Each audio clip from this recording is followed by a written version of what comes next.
Handicrafts have always been an expression of a region's culture, traditions and imagination. That's why they're considered very special and unique. The Hormuz province in the south of the country is packed with these amazing handmade products that reflect the artistic taste of their creators. So let's join the Iran team.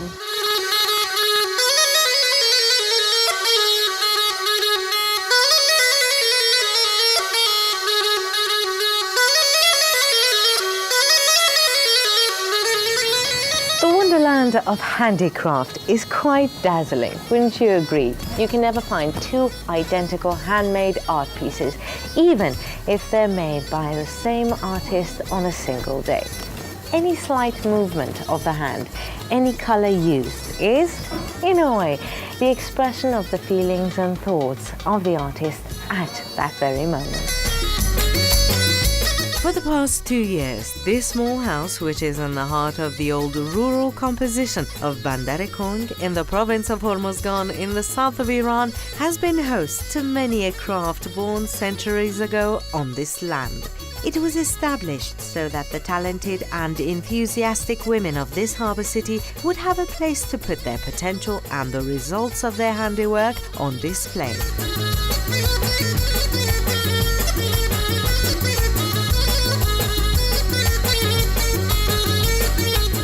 Among all the craft indigenous to this province, we've decided to start with the most colourful of them all, an art form known as gulabatun embroidery in Farsi and tar embroidery in the local dialect.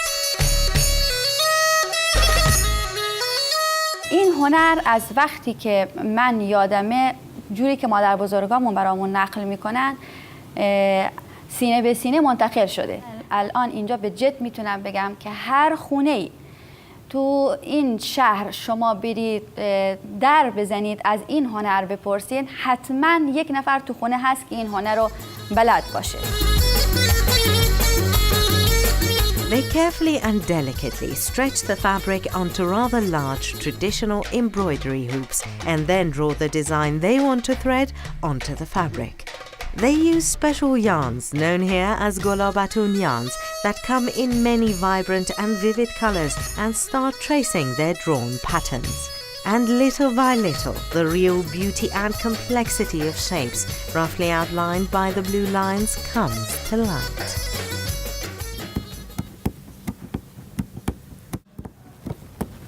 She's really fast, and you know, even though I'm this close, I can't really tell what she's doing. But what I can tell you is that every time her hook goes into the fabric, it intertwines with another thin string she's holding in her other hand underneath. It's these loosely tied knots that keep the design fixed on the fabric.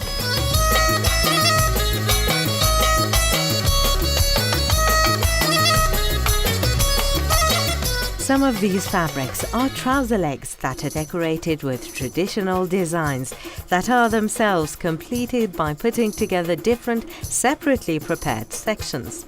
The essential part and the most traditional of all the parts of a decorated trouser leg is a thick, hand-woven band attached to the bottom of the fabric around that part of the trousers that covers the ankle. It's in the shape of something that's deeply rooted in the culture and way of life of these people who've lived by the sea for generations, the shape of the bow of a traditional wooden ship. These woven bands can be as thin as 6 millimeters or as thick as 5 centimeters. The method used to make them is known as shack weaving in the local dialect. It takes a minimum of 2 hours worth of constant weaving by a seasoned weaver to finish one thin strap. Put all these separate sections together and fix them on the fabric, and only then you have a traditional bandari trousers.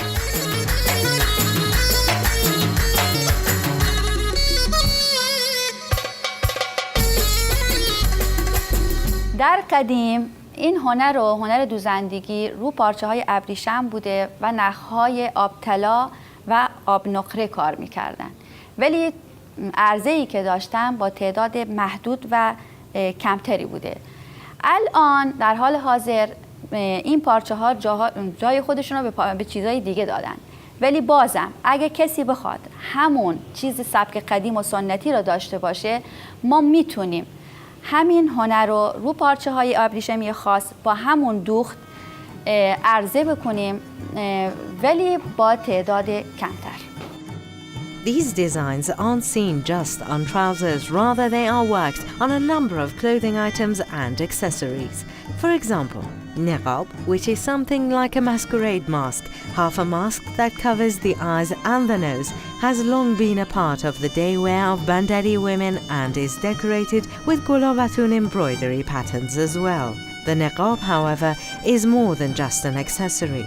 It's neither a universal custom nor is it compulsory. Rather, in this culture and to these women, it represents modesty.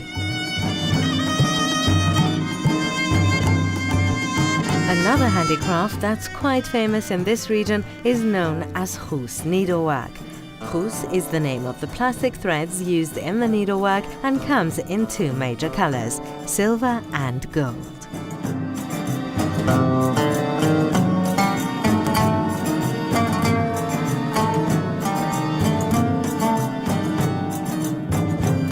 این به زبان محلی میگیم جلبی، به زبان فارسی میگیم شال. زمان قدیم برای عروس بکار میرفتیم مجالس حجله که خانم عروس الان به جای توره لباس تور استفاده میشه، اینا شال سرش میکردن و لباس محلی میپوشید. بعدم اینم با خوس زرد استفاده میشه، هر کس دوست بیره، کسی خوس سفید دوست داشته، کسی خوس زرد.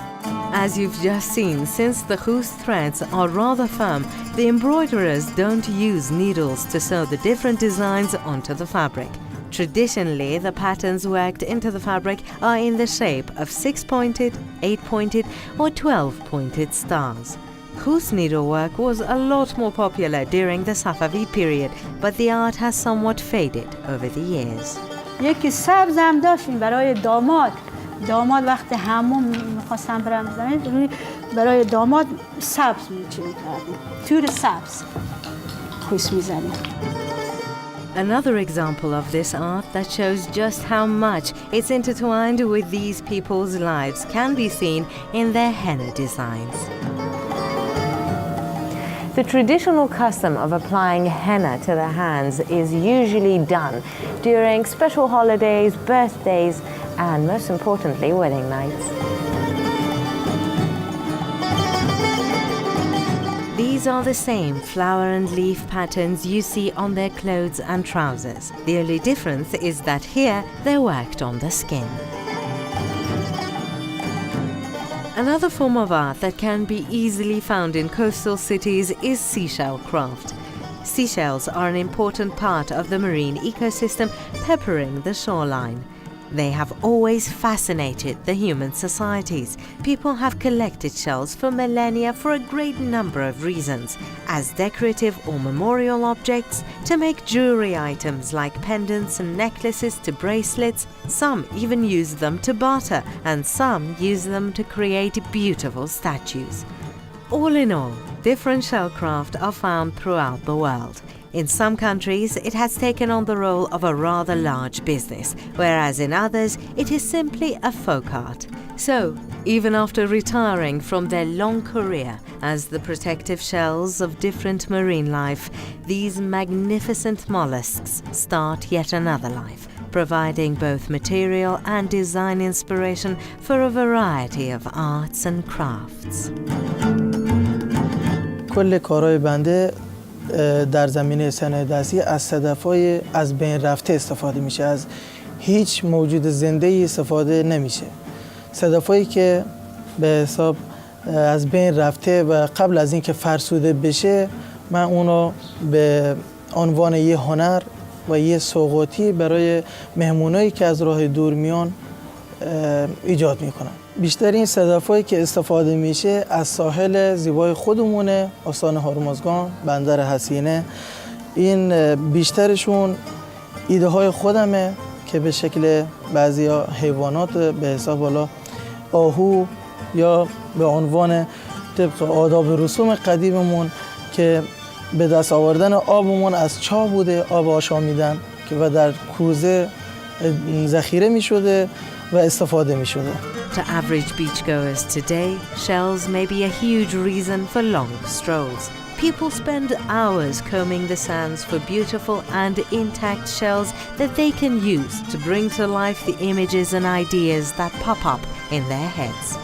Some may have only just begun, and some may already be experts. But I believe that their fascination and joy is one and the same. This is Gulnaz Farnudi for Iran.